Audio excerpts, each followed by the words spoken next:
गान में विवर्धमान महान दिन विचरे हमारे। संसार की 80वीं गाथा चल रही है। विज्ञान तत्व प्रज्ञापन के सुपरिणामाधिकार में आती है,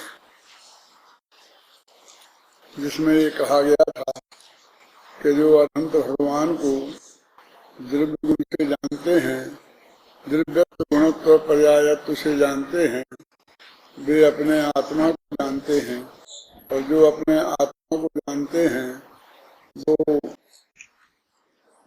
का मोह नाश को प्राप्त होता है। बातें कल कही थी कि मोह के नाश का उपाय तो अपने आत्मा को जानना है, और आत्मा के जानने का उपाय अनंत भगवान के को जानना है, और अनंत भगवान को द्रव्य गुण पर्याय से जानना है। द्रव्यत रूप से जानना है, गुणत रूप से जानना है, और पर्यायत रूप से जानना है। अभी बहुत बातें इसमें बाकी हैं जो आगे हम क्रमशः धीरे धीरे कहेंगे, लेकिन इस शिविर के अवसर पर एक महत्वपूर्ण बात पर चर्चा करना चाहता हूँ, क्योंकि इसमें ये लिखा है, टीका पढ़े हैं अपन उसकी दूसरी पंक्ति में, जो अरहंत भगवान को द्रव्य रूप से, गुण रूप से और पर्याय रूप से जानता है, वह वस्तुतः अपने आत्मा को जानता है, क्योंकि दोनों में निश्चय से अंतर नहीं है। इसमें बहुत स्पष्ट शब्दों में लिखा कि दोनों में कोई अंतर नहीं है। हमें तो बहुत स्पष्ट दिखाई देता है कि द्रव्य में तो अंतर नहीं है, दोनों एक से हैं, गुण भी दोनों के एक से हैं, लेकिन पर्याय में तो इतना अंतर है। वे वीतरागी सर्वज्ञ हैं और हम लोग अल्पज्ञ हैं, रागी बेसी हैं, तो पर्याय में दोनों में अंतर नहीं है, ये बात कैसे घटित होगी और इसका क्या अर्थ करना चाहिए, उसकी क्या उपयोगिता है। जो भी दो तीन चार अर्थ अपन करेंगे, उनमें प्रत्येक की अलग अलग से क्या उपयोगिता है, उसके बारे में यथा समय अपन गंभीरता से बात करेंगे। अब दोनों में कोई अंतर नहीं है, इस बिंदु पर आज चर्चा करना चाहता हूँ, क्योंकि उसके सामने ये बात खड़ी है कि हम में और अरहंत भगवान में और द्रव्य गुण पर्याय तीनों से अंतर नहीं है। पर्याय से तो अंतर हमें स्पष्ट दिखाई देता है, पर्याय से अंतर नहीं है। इसका कैसे देखो, अब हम पर्याय का क्या अर्थ, पर्याय का अर्थ हम सही नहीं समझेंगे तो हम हमेशा भ्रमित होंगे। पर्याय के तो अनेक अर्थ हैं और आगम में ही अनेक अर्थ हैं। जैसे दृष्टि के विषय वाली किताब में मैंने एक नया अर्थ दिया है, आगम में ही है कि जो पर्यायार्थिक नए का विषय है उस सब की पर्याय संज्ञा है, चाहे वो गुण भेद हो, चाहे वो प्रदेश भेद हो, चाहे दिया ना। इस पर किसी का ध्यान नहीं था। भैया गुण भेद तो द्रव्यार्थिक न्याय में जाएगा, ऐसा है क्योंकि वो तो एक एक क्षण की नहीं है, वो पर्याय एक एक क्षण की नहीं है, ऐसे हमको विकल्प आते हैं। इसमें भी आचार्य अमृतचंद्र ने द्रव्य गुण पर्याय की परिभाषा स्वयं दी है, और उसी के हिसाब से हमें पर्याय को घटित करना चाहिए। क्या है देखो, अन्वय सो द्रव्य, अन्वय का विशेषण सो गुण, और अन्वय का व्यतिरेक एक पर्याय। इसमें है, आपकी किताब में लिखा है, देखो सुनना ना, ये परिभाषाएं दी हैं।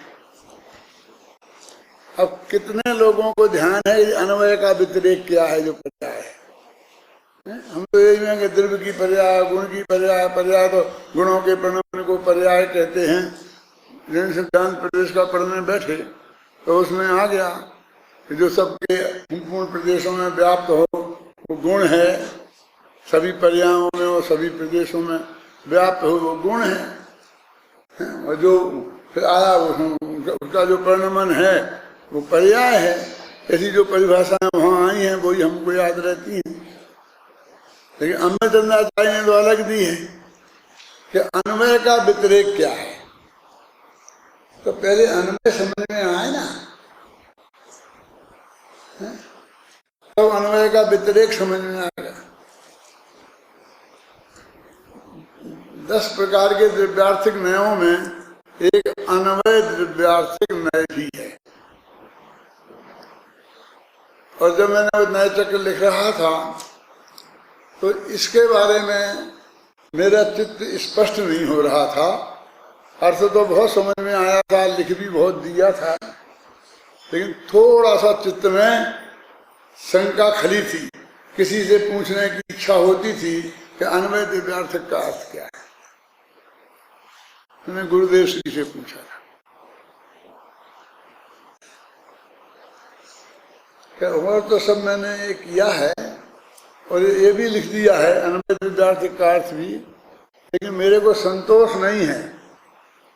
अन्वय द्रव्यार्थक का जो विषय है उसका क्या विषय है। उनने अत्यंत पवित्र हृदय से उनने ये कहा कि भाई अब मेरी उम्र हो गई है, अब मैं यहाँ वहाँ ज़्यादा माथा नहीं मारना चाहता हूँ, और मैंने तो अपने उपयोग को समय सार पर केंद्रित कर रखा है। उन्होंने कोई जवाब नहीं दिया मुझे क्या उसके बारे में, और क्लियर ये कह दिया कि अब मैं उसके बारे में ज़्यादा सोचना भी नहीं चाहता कि अन्वय द्रव्यार्थिक है क्या। ये अन्वय क्या है कि हमारा तो ये वो श्लोक का अन्वय करते हैं, वह अन्वय का अर्थ करते हैं, क्यों हम तो उसी अन्वय से परिचित हैं।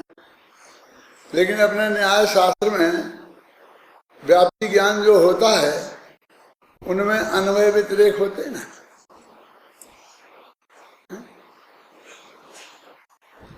है के साथ है हो तो अन्वय, और ना के साथ ना हो तो व्यतिरेक। अरे कोई मजा नहीं आया। इसको ऐसा समझो ना कि जहां जहां धुआं है वहां वहां अग्नि है, ये अन्वय है। क्योंकि है कार्य कारण में है के साथ है को बताया, मैंने अस्तित्व की बात करी। फिर इसका व्यतिरेक करो, व्यतिरेक करो ना इसी का उल्टा करो। जैसे कहते हैं ना ये हमारा ये शास्त्र है, तो इसका उल्टा करें इसका, तो उल्टा कैसे होगा। एक ऐसा भी उल्टा हो सकता है ना, और एक ऐसा भी उल्टा हो सकता है। आप समझ रहे हैं ना कैसे उल्टा करें।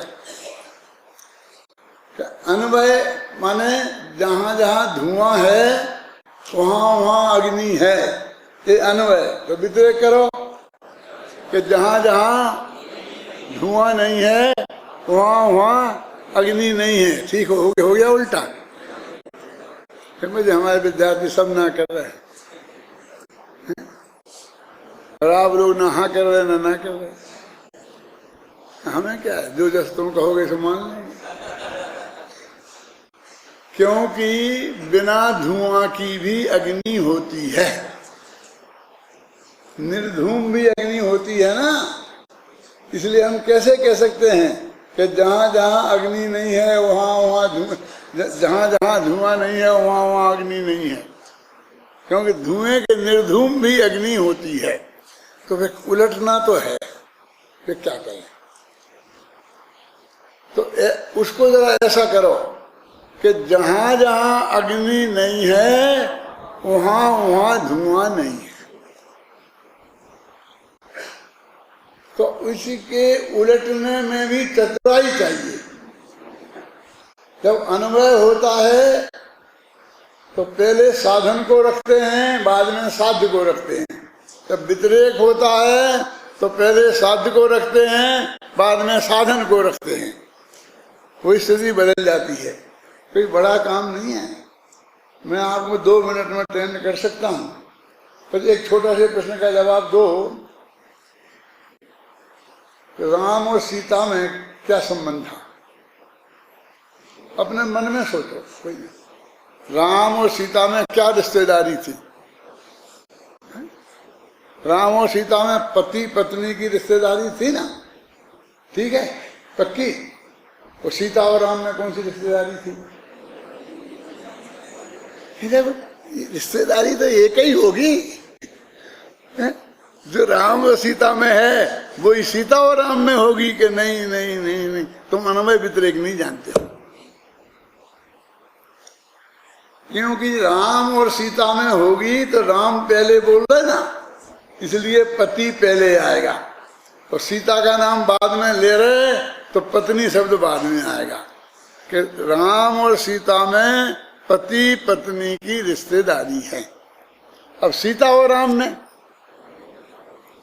पति पत्नी की नहीं है।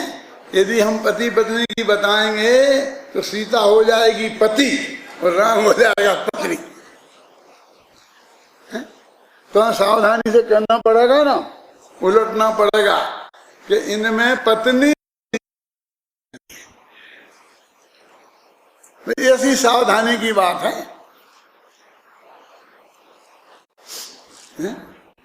तो अभी अन्वय है ना, अन्वय सो द्रव्य है, इसका नाम है द्रव्य। सद्रव्य लक्षणम, सत माने है, क्यों? और है एक ही है तो एक सा अन्वय चला गया, इसका नाम है अन्वय। है और वो अन्वय सो द्रव्य। और उसकी विशेषताएं बताना कि वो है कैसा है, कि ज्ञानानंद स्वभावी है, कि रूप रस के स्पर्श वाला है। उसकी क्वालिटी बताना। विशेषण क्या चीज होती है? किसी वस्तु की विशेषताएं बताने हैं, उसका नाम है विशेषण।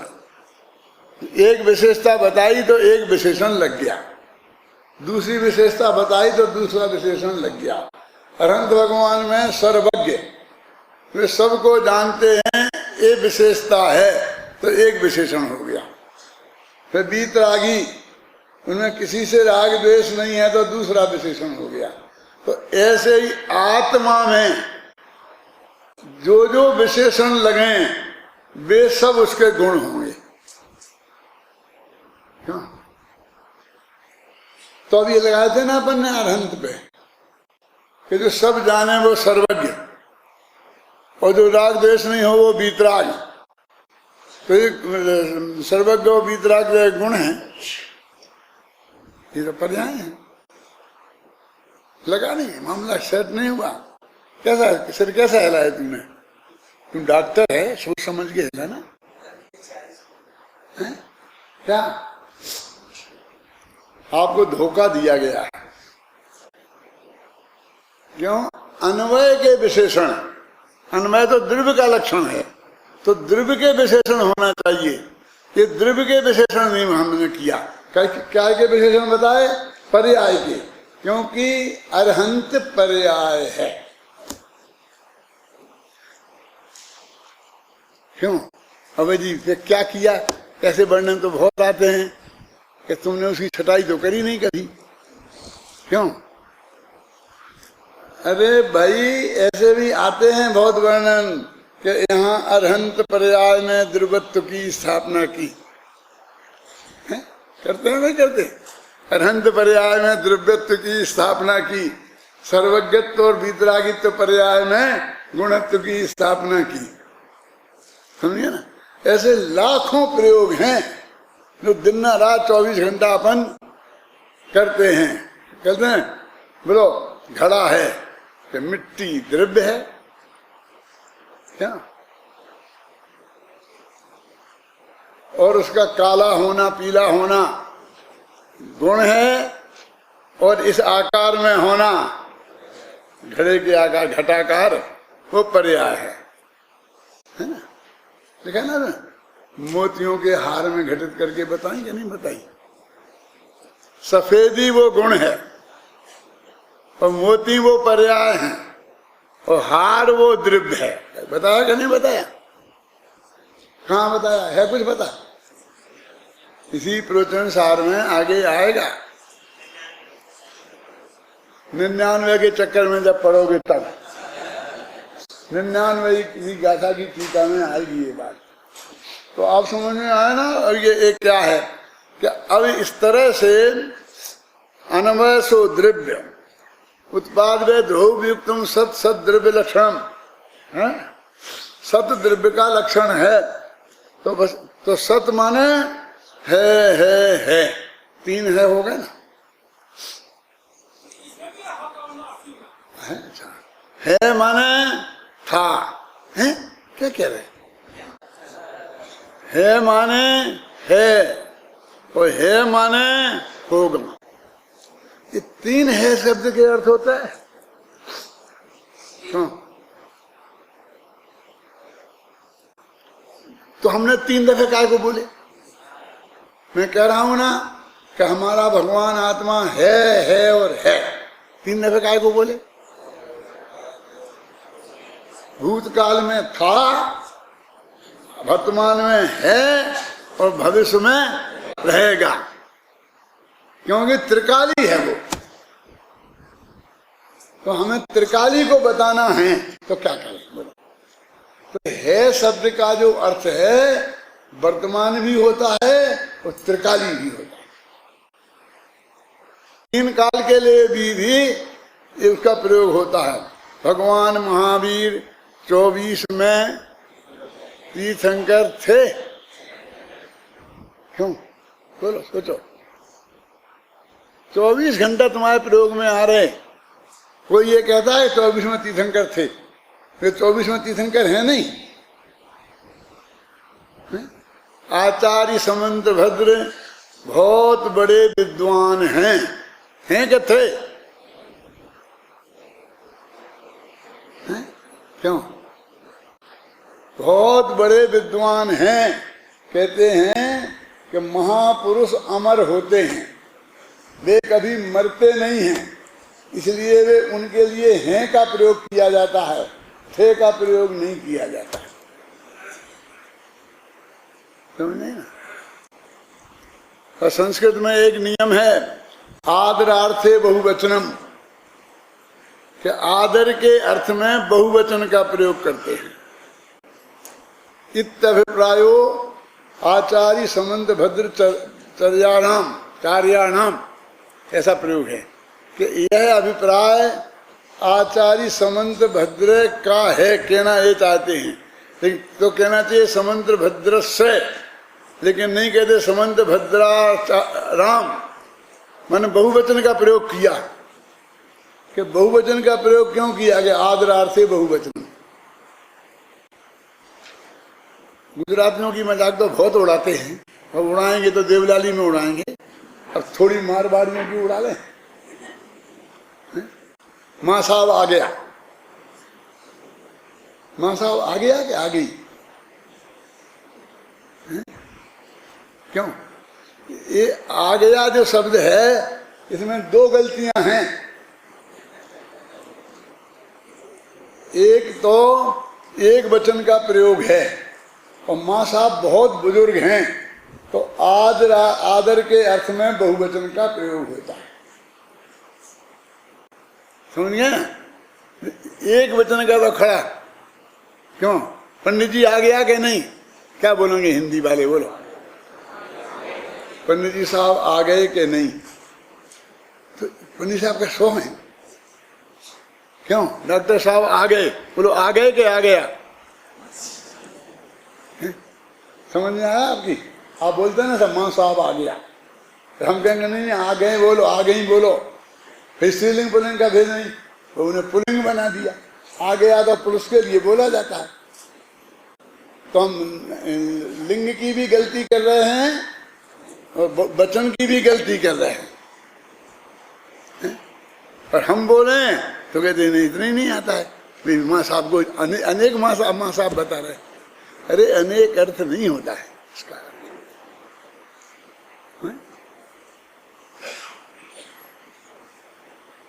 देखो गुजराती मराठी बोलेंगे हमने ऐसा करना चाहिए,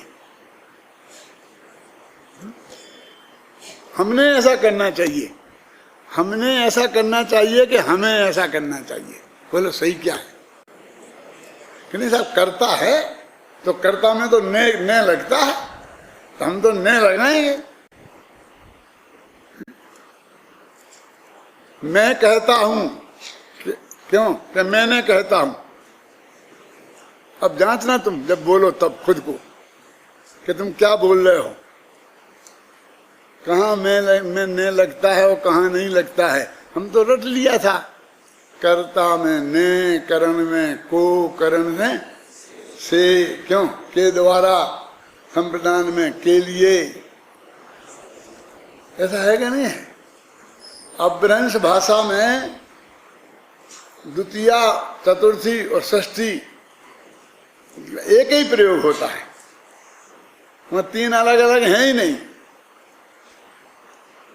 संस्कृत में आप लोगों ने पढ़े होंगे ना रूप, तो तीन जगह भ्याम भ्याम भ्याम आता है। क्या मतलब है उसका? इसका मतलब वहां दो रूप नहीं है, तो एक ही रूप है जो तृतीया के मध्य में, चतुर्थी के मध्य में और पंचमी के मध्य में प्रयुक्त होती है। अनेक है, ख्याल में आई ना? ये व्याकरण पढ़ाने लगे। व्याकरण ये समझना पड़ेगा ना हमको। क्या समझना है? दोनों में कोई अंतर नहीं है। किनमें? अरहंत भगवान की पर्याय में और हमारी पर्याय में कोई अंतर नहीं है, ऐसा लिखा है अमृतचंद ने। अब हमें समझना है कि कोई अंतर नहीं है।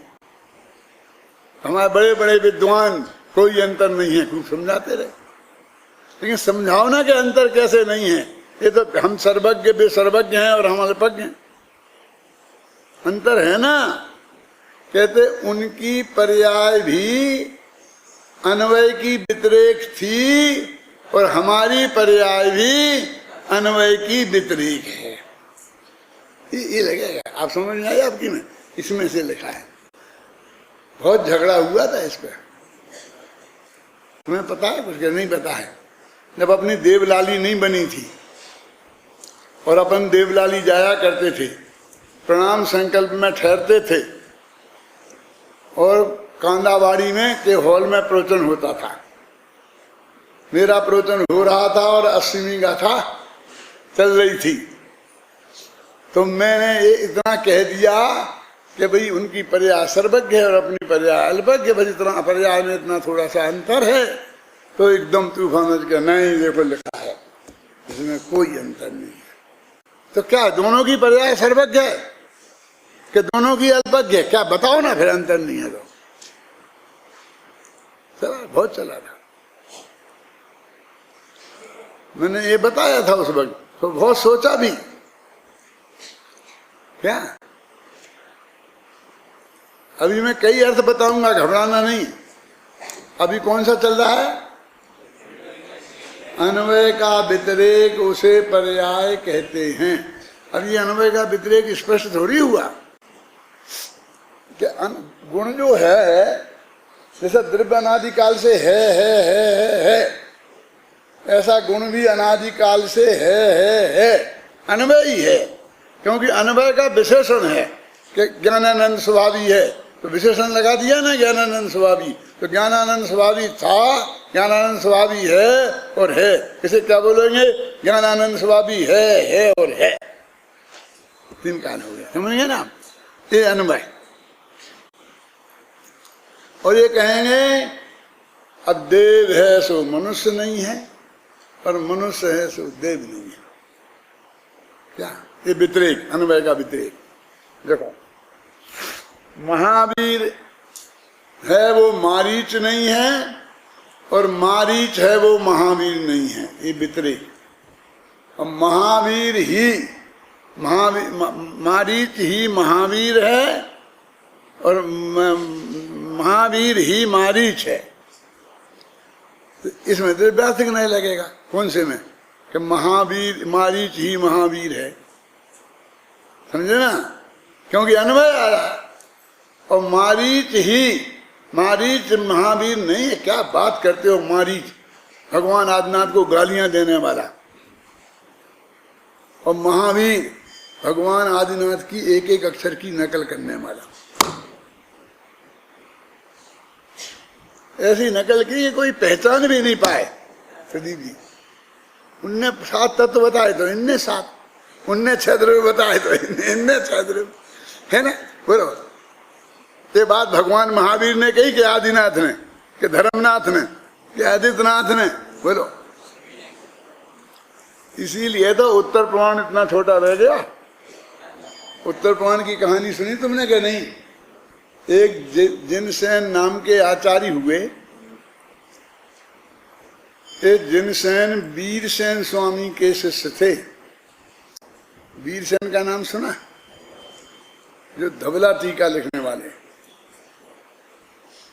बहुत महिमावंत है, इसलिए मैं बता रहा हूं।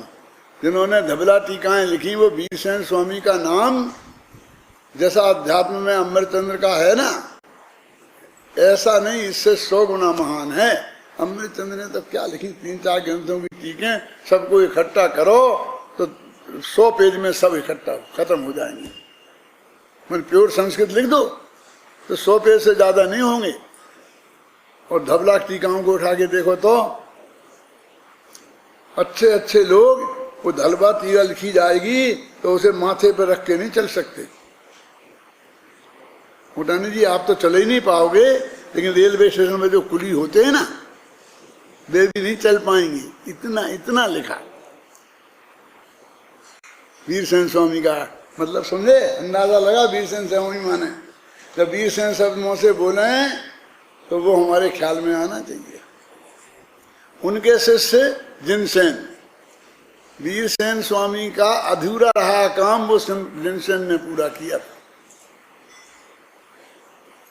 और जिनसेन का अधूरा काम उनके शिष्य गुणभद्र ने पूरा किया। उत्तर पुराण गुणभद्र ने लिखा। आदि पुराण मन एक है, महापुराण पुराण, महापुराण है। महापुराण में 24 तीर्थंकरों के वर्णन है। ये जो जिनसेनाचार्य का महापुराण है उसमें 24 तीर्थंकरों का वर्णन है। और इसके पहले, इसका भी पहले का एक शास्त्र है जिसमें 24 तीर्थंकरों का वर्णन है। उसका नाम क्या है कर्मा, तुम बता सकते हो? कल ही परसों सुबह के प्रवचन में आया था। 63 गुणालंकार। ये सब अटपटे लगते होंगे। 63 गुणालंकार माने 63 शलाका के महापुरुषों का वर्णन। तो महापुराण में भी वही है, क्योंकि बीच बीच में आते हैं ना वो। तो जो तीर्थंकरों का वर्णन आता है तो बीच में नारायण आ जाते हैं, पितनारायण आ जाते हैं, चक्रवर्ती आ जाते हैं, बलभद्र आ जाते हैं। तो लिखना वही का वही पड़ता है। उनने नाम रखा 24 ही पुराण, उनने रखा 63 गुणालंकार। कल परसों जो आया था मैं तुम्हें याद दिलाता हूं तो तुम्हें याद आ जाएगा कि हाँ आया था और हमने सुना है। मैंने ये बताया था कि भरत चक्रवर्ती ने बाहुबली के पास दूत भेजा। आ गया, और दूत ने जाके क्या कहा कि हे महाराज बाहुबली, चक्रवर्ती सम्राट भरत ने आपको आज्ञा दी है कि आप दरबार में हाजिर हों। महाराजा भरत ने आज्ञा दी है कि आप दरबार में हाजिर हों। तो बाहुबली ने क्या जवाब दिया? एक पंक्ति सुनानी है। उन्होंने कहा दूत बहुत होशियार लगते हो। आखिर भरत के दूत हो ना, बहुत होशियार लगते हो। ये बताओ, तुम जानते हो महाराज किसे कहते हैं, राजा किसे कहते हैं, तुम जानते हो? कि राजा भरत ने आज्ञा दी है। तुम राजा का शब्द का अर्थ ही नहीं जानते हो। मैं बताता हूं, मैं नहीं, बाहुबली ने कहा कि मैं बताता हूं। और वहां जो पंक्ति लिखी है पुष्पदंत कवि ने, उनका नाम था पुष्पदंत। अपभ्रंश में क्या लिखा? ये भूतबली पुष्पदंत वाले नहीं है, ये दूसरे पुष्पदंत है, ये अपभ्रंश वाले पुष्पदंत हैं। जो बलवंत चोर सो राणऊ, के बलवान चोर को राजा कहते हैं। राजा की परिभाषा देखो, बाहुबली की दी हुई है। बलवान चोर को, जो बिल्कुल कमजोर चोर होता है, तब अपन सोते हैं तब अपना माल चुराता है। उससे बलवान चोर होता है तो वो आता है, छाती पे बंदूक रखता है, हमसे कहता तिजोरी की चाबी खोलो, और हमसे खुलवाता है ना बलवान। वो तो छिप के भग जाता है, हम देख ना पाए, और ये हमसे ही खुलवाता है, लेकिन सूरज की किरण उगने के पहले भग जाता है। पूरा बलवान तो नहीं है। क्यों? रात में रात जब तक रहेगी तब तक लूटेगा, और जो लेना होगा ले जाएगा। फिर भी मकान संपत्ति, जो चीज नहीं ली जा सकती है, वो माल हमारे पास ही बचा रहेगा। रोजीना के खाने पीने की, उठने बैठने की, सोने की, सब चीज तो व्यवस्था तो रहेगी। तो एक हुआ कमजोर चोर और दूसरा हुआ बलवान चोर। समझ में आ गया ना? तो ये राजा नाम का जो प्राणी है, ये उससे ज्यादा बलवान चोर है। ये आकर के छाती पे बंदूक रख करके माल ले नहीं जाता है, सुबह के पहले भागता नहीं है, ये यहीं जम जाता है और डंडा मार के हमें भगाता है। बांधे छीने क्या ना, वो आता है ना तुम्हारा, बांध मार बहु विधि करे, घर तेन कारे, तन विदारे बैर। मतलब फिर मारता है, शरीर तोड़ देता है, हाथ पैर तोड़ देता है और भगा देता है, देश निकाला दे देता है। हमें भगाता है, वो नहीं भगता है। तो कौन हुआ? राजा। तो बलवान चोर को किसी को कहते हैं? समझ में आया ना? जो बलवंत चोर सो राणऊ, जो बलवान चोर है उसे राजा कहते हैं। मैंने एमए में एक प्राचीन भाषा लेनी पड़ती थी, तो मैंने अपभ्रंश भाषा ली थी। और हमारे जो गुरुजी थे डॉक्टर देवेंद्र कुमार जी, नीमच वाले नहीं, एक और थे डॉक्टर देवेंद्र कुमार जैन, वो अपभ्रंश के बहुत बड़े विशेषज्ञ विद्वान थे। भारतीय ज्ञानपीठ से जितनी भी किताबें उसकी छपी हैं अपभ्रंश की, वो डॉक्टर देवेंद्र कुमार के संपादन में छपी है। तो एक ग्रंथ भी छपा है वहां से, और हमारे डॉक्टर देवेंद्र कुमार ने उसका संपादन किया था। वो हमें अपभ्रंश पढ़ाते थे। अपभ्रंश में मेरे 84% नंबर आए थे। बहुत अच्छे विद्वान थे वो। तो ये पंक्ति सुनाया करते थे हमें, कौन? जो बलवंत चोर सो राणऊ। क्या राजा किसे कहते हैं? कौन कह सकता है? पुष्पदंत जैसा कवि कह सकता है। ये राजाओं का मक्खन लगाने वाले राज दरबारी कवि, पुरस्कार की आशा से, क्यों, उनके गीत गाने वाले, ये क्या कैसे कहेंगे ये बात? ये बात तो पुष्पदंत जैसा कवि ही कह सकता है, उसकी बहुत बात आती है। अब अपनी बात तो कहाँ तक थी? जिनसेन तक। तो जिनसेन का ने आदिनाथ पुराण लिखा, अकेले भगवान आदिनाथ का वर्णन, जिसमें होंगे 800-900 पेज। अभी मर गए, पूरा नहीं कर पाए। फिर बाकी 23 तीर्थंकर रह गए, रामचंद्र जी रह गए, ये सब आते थे बीच में। राम कथा रह गई, कृष्ण कथा रह गई, सब रह गई। तो उनके शिष्य गुणभद्राचार्य ने, कौन से गुणभद्राचार्य? जिनने आत्मानुशासन लिखा, अभय कुमार जी। अभय कुमार जी ने पद्यानुवाद किया ना उसका। तो उन गुणभद्राचार्य ने 23 तीर्थंकरों का चरित्र लिखा। एक का किसने लिखा? जिनसेनाचार्य ने। और 23 का किसने लिखा? एक का कितने में? 900 पेज में। और 23 का कितने में? 350 पेज में है। ये क्या हो गया? ऐसे ही नाम की पूर्ति कर दी होगी। यदि जिनसेन को मौका मिलता और वो पूरा ग्रंथ लिखा जाता तो मैं आप लोगों से पूछता हूं कितना बड़ा होता।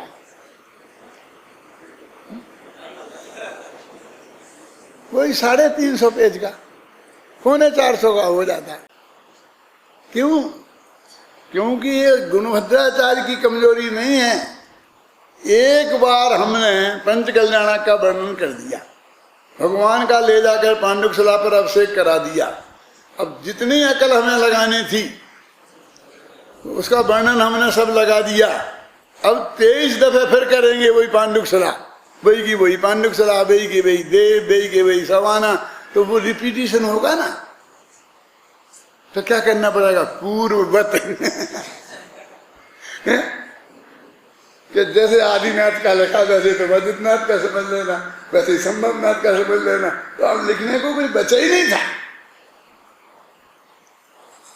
बस माँ बाप का नाम बदल गया, नगरी का नाम बदल गया। दादा तो अयोध्या ही में है, तो नगरी तक का नाम नहीं बदला, समझे ना।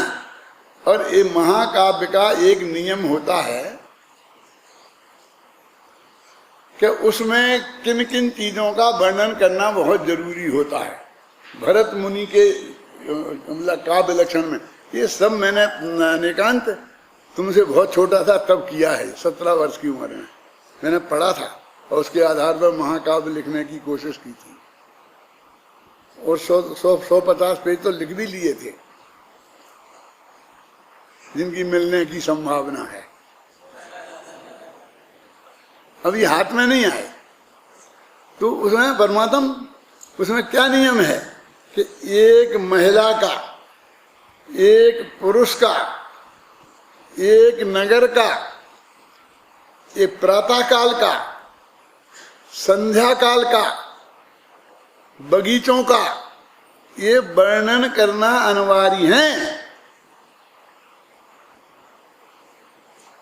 क्या प्रदीप जी समझ में आई कि नहीं आई? है?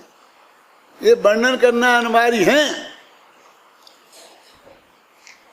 तो ये इनके सब में कर दिए उनने। आदिनाथ का कर दिया, समझे ना।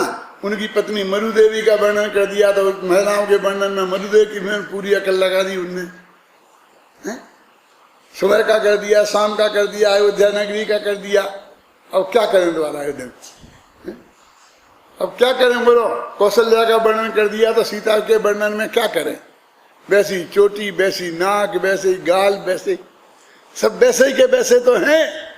वही सांप जैसी चोटी, समझ गए ना। वो उपमाएं तो सुनिश्चित है, ज्यादा नहीं है। तो एक दफा इनका वर्णन हो जाने के बाद में 12 वर्णन नहीं कर सकते। मैंने उस काव्य में प्रातः काल का वर्णन किया था। उसकी पहली पंक्ति थी, उषा की बेला आई है, समझे ना। वो कैसा है? सूरज की किरण हो गई है, बिल्कुल पीला पीला आकाश हो रहा है, ये हो रहा है, वो पूरा एक अध्याय क्या। फिर सांझ का वर्णन क्या था? उसकी पहली पंक्ति क्या थी? अध्यात्म नैमीश्वर का स्वागत करने संध्या सुहागिनी सजी आई। नहीं है? नेमिनाथ का था, बैराग्य नाम था उसका। तो ये जो होगा ना राजुर का नेमिनाथ का तो उसमें लिखा था कि नेमीश्वर का स्वागत करने संध्या सुहागिनी सज आई। राजुल तो नहीं आ पाई, लेकिन संध्या सुहागिनी, संध्या सौभाग्यवती औरत, वो सज के आ गई। और फिर संध्या का शाम का वर्णन किया तो एक महिला बहुत सुंदर 17 वर्ष के हुकुमचंद भारल के दृष्टि में महिलाएं कैसी होती हैं वो देखना हो तो वो देखो। वो अध्याय कौन सा कि नेमीश्वर का स्वागत करने संध्या सुहागिनी। और फिर नेमिनाथ चले गए। राजुल रो रही हैं। राजुल को रुलाया कम से कम 20-40 पेज में।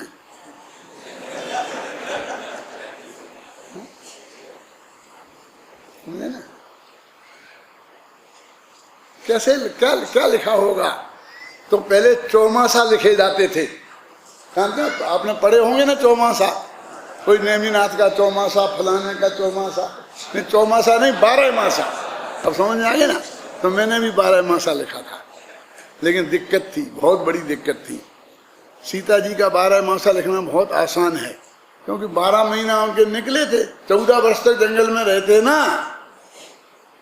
तो 14-12 मासा हो गए, कोई दिक्कत नहीं थी। राधा का भी ऐसा ही है, रोने को बहुत समय था, लेकिन राजुल को तो बेचारी को रोने को समय ही नहीं था। नेमिनाथ आए, वे चले गए, और घंटे 2 घंटे में ये भी चली गई दीक्षा लेके। तो अब 2 घंटे में कितनी रोएंगी। और मुझे तो रोना था, क्योंकि नहीं तो मेरा कम हो जाता मामला, क्योंकि उसने रोने का वर्णन नहीं कर पाया इनने। तो मैंने 12 मासा किया। कैसे किया होगा थोड़ा नमूना बता रहा हूं, मिल जाने की संभावना हुई है इसलिए, नहीं तो मैं चर्चा नहीं करता था, क्योंकि लोग चैंट जाते हैं कि निकालो निकालो निकालो। कहां से निकालें कि वो सोच रही है क्या राजुल कि हे नेमिनाथ आप चले गए, सावन का महीना है, शादी सावन में आई थी ना बारात, जब काले काले बादल आकाश में होंगे, दिन रात की झड़ी लग रही होगी, सामने अंधेरा छाया होगा, तब तुम्हारी क्या हालत होगी। उसको उन्होंने वर्णन किया। फिर कहा उसके बाद भादों का महीना आएगा, तब ऐसी ऐसी भयंकर स्थितियां होंगी। भादों के महीना की रात पूरी कैसी होती है, स्टडी की मैंने। भादों की महीना की स्टडी करी, फिर कुंवार के महीना की स्टडी करी, सावन के काले काले बादल और कुंवार के धोले धोले बादल। आप जानते, कभी देखा आपने? अब देखना कि सावन के महीना में जो बादल आते हैं वो काले काले होते हैं। कुंवार के महीने, कुंवार समझते हैं जो जब भी चल रहा है, इसमें होते हैं बादल आकाश में, वो सफेद सफेद होते हैं।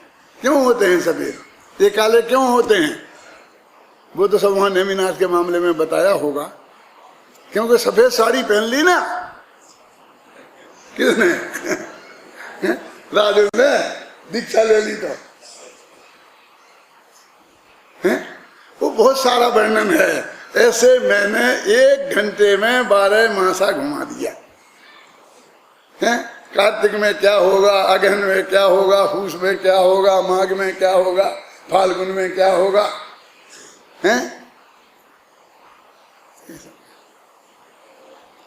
एक छंद याद आ रहा है तो बोल देता हूं।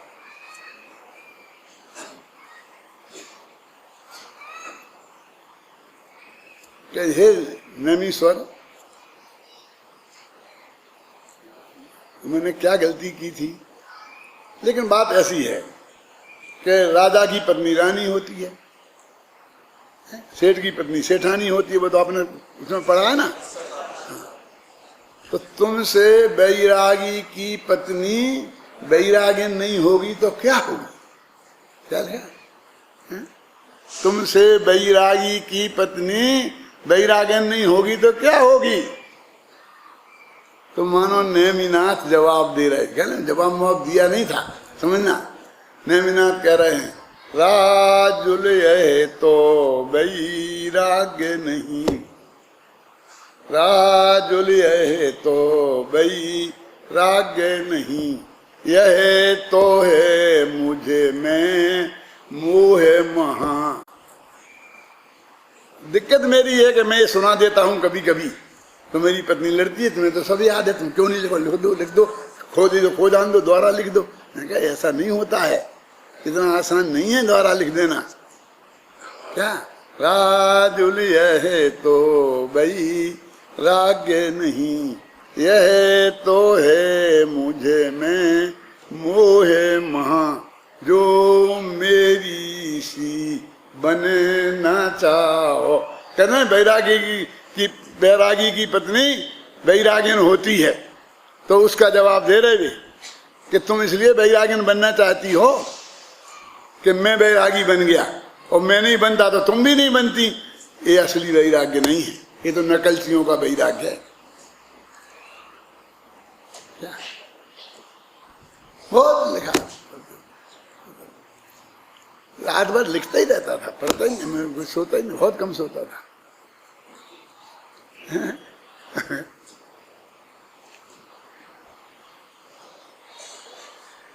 तो महाकाव्य के कैसे लक्षण होते हैं, कितनी मर्यादाएं होती हैं, कैसे लिखना पड़ता है, उसमें काय काय का वर्णन करना पड़ता है, वो सारे उसमें नियम है। भरत मुनि के नाट्य काव्य में जो नाटक के जो नियम है, भरत मुनि के का महाकाव्य लिखने के जो नियम हैं, वो कम से कम 8 अध्याय होना चाहिए। इसके आधार पर रामायण को महाकाव्य मानने से इनकार कर दिया कई आलोचकों ने, क्योंकि उसमें 7 ही हैं। क्या रामायण इतना बड़ा काव्य, इतना श्रेष्ठ काव्य, और कहते तुम महाकाव्य नहीं है? कि नहीं, एक गलती तो माफ हो जाती है। और किसी ने कहा कि नहीं, उसे महाकाव्य तो मान लो। माने वो महाकाव्य के जो नियम की कसौटी पर वो काव्य कसे जाते हैं, समझे ना? तो वो जो सारे नियम वो जानता हो तो वो लिखे, क्या लिखेगा, कैसे लिखेगा, क्या वर्णन करेगा। उसका जो मैंने मंगलाचरण लिखा था, वो मंगलाचरण मेरे को आज तक याद है, और जब मैं मंदिर में दर्शन करने जाता हूँ तो मेरे मुंह से अंदर से वो ही मंगलाचरण निकलता है, वो ही मिलता है। नमो का मन तो एक तरफ रह जाता है, और जो बातें एक तरफ रह जाती हैं, और वो नमीश्वर और ये बराबर वो निकलता है। वो छंद याद है, और अभी ध्यान नहीं आ रहा है, लेकिन वो मंदिर में जाऊंगा, सामने भगवान को नमस्कार करूंगा, और जबान से वही छंद आ जाएंगे।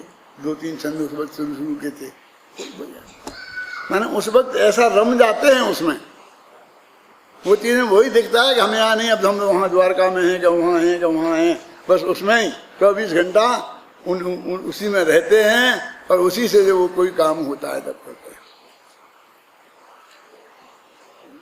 10 बज गए, अपना क्या चल रहा था, अन्वय का व्यतिरेक। ये परिभाषा लगाओ तो जैसे अनंत भगवान की पर्याय अन्वय का व्यतिरेक है, माने पूर्व पर्याय में उत्तर पर्याय का अभाव है, उत्तर पर्याय में पूर्व पर्याय का अभाव है, ऐसे ही हमारी भी पूर्व पर्याय में से उत्तर पर्याय का अभाव है, और उत्तर पर्याय से पूर्व पर्याय का अभाव, इसलिए दोनों समान है। ये दोनों में कोई अंतर नहीं है। अब तुम लगा रहे हैं वीतरागता में थोड़ी समान है, हम तो महाराज जैसी हैं, वो तो असमानता का उदाहरण है। सर्वज्ञता में थोड़ी समान है, तो वो नहीं लगाना, तो कौन सी लगाना कि जो परिभाषा इनने दी है ये लगा। मैंने वो बताया था, ये कहाँ देवलाली में, कौन सा था वो हॉल, कौन सी कोठी थी, प्रणाम संकल में तो ठहरे थे, कांदीवली के हॉल में। मुझे इतना याद आ रहा है कि कैसा गोल गोल हॉल था, कैसे सब बैठे थे, कैसा मैं बैठा था, प्रवचन कर रहा था, युगल जी साहब कहाँ बैठे थे, लालू भाई कहाँ बैठे थे, बाबू भाई कहाँ बैठे, सब थे।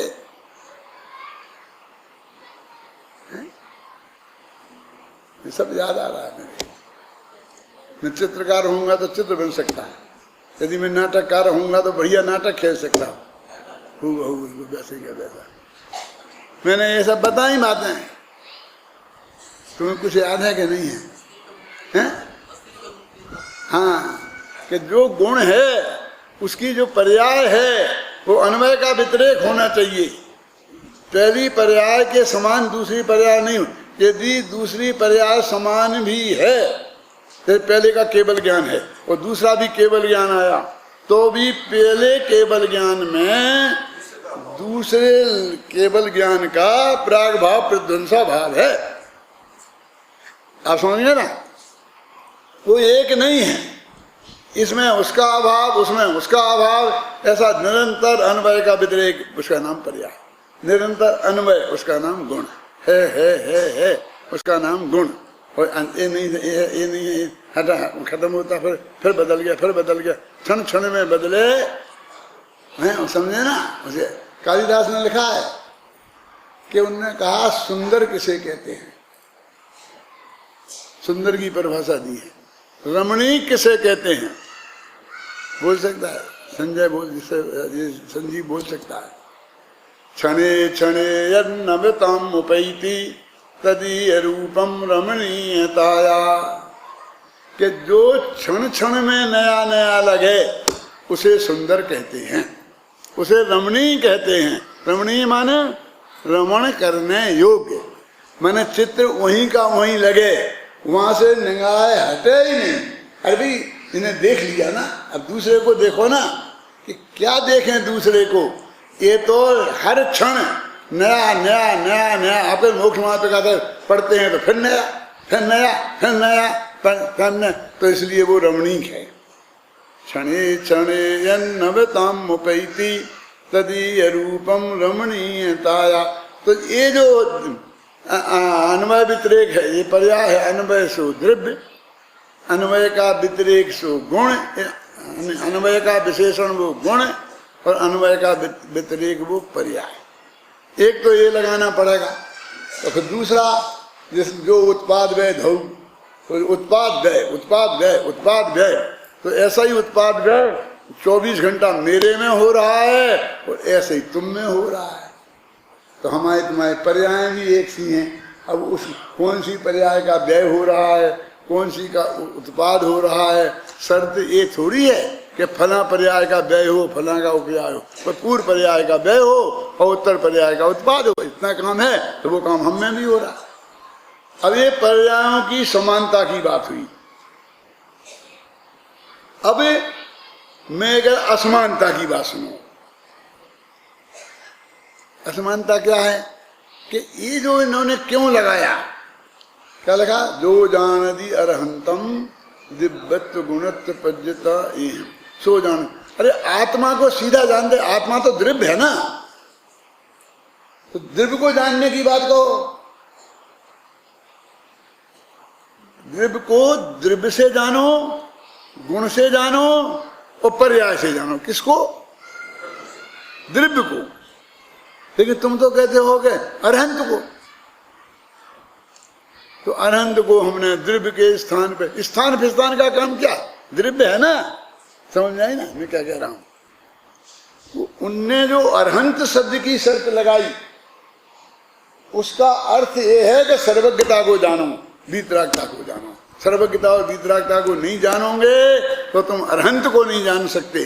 अरहंत को नहीं जानोगे तो आत्मा का स्वभाव सर्वज्ञ वीतरागी है। वो 34 अक्षय वाला नहीं है, वो 40 गुण वाला नहीं है, वो काला धोला नहीं है, 2 हरियल 2 लाल बाकी कंचन वर्ण है, वो नहीं है। आदिनाथ और महावीर में क्या समानता है बताओ, कि दोनों कंचन वर्णी है। अरे ये नहीं है? और महावीर और नेमिनाथ में बहुत फर्क है। एक बिल्कुल बढ़िया गोरे भूरे और एक काले कलूटे। अच्छा नहीं लगता क्या ना? तो सामलिया पारसनाथ, सामलिया कह दो, बात तो एक ही है। क्यों? क्या कहा? बात तो एक ही है ना। तो जब एक शरीर से देखोगे तो अंतर है, तो अंतर नहीं है। क्या बताना? सर्वज्ञता और वीतरागता में हम में और अंत में अंतर है। अंतर भी देखो जो है, और जो अंतर नहीं है वो भी देखो। तो वो कहते हैं ऐसी पर्याय को मत देखो, कि जो सर्वज्ञता और वीतरागता से हो गई, जो चली जाए वैसी, जो निरंतर वैसी की वैसी आए, वो देखो। तो अरहंत की शर्त लगाई, वो इसलिए लगाई कि तुम पूर्ण निर्मल पर्याय को देखो, पूर्ण विकसित पर्याय को देखो। और हमारी जब पूर्ण विकसित होगी तो वो ऐसी होगी। ये दोनों अर्थ मैंने उसमें कांदाबाड़ी में किए थे, तो जब भी ये प्रकरण आता है तो वो मुझे याद आ जाता है, उसकी चर्चा मुझे याद आ जाती है कि भाई अरहंत को द्रव्य गुण पर्याय से जानो का क्या अर्थ है, क्या बात है। बाकी हो गया टाइम का, बाकी कल करेंगे।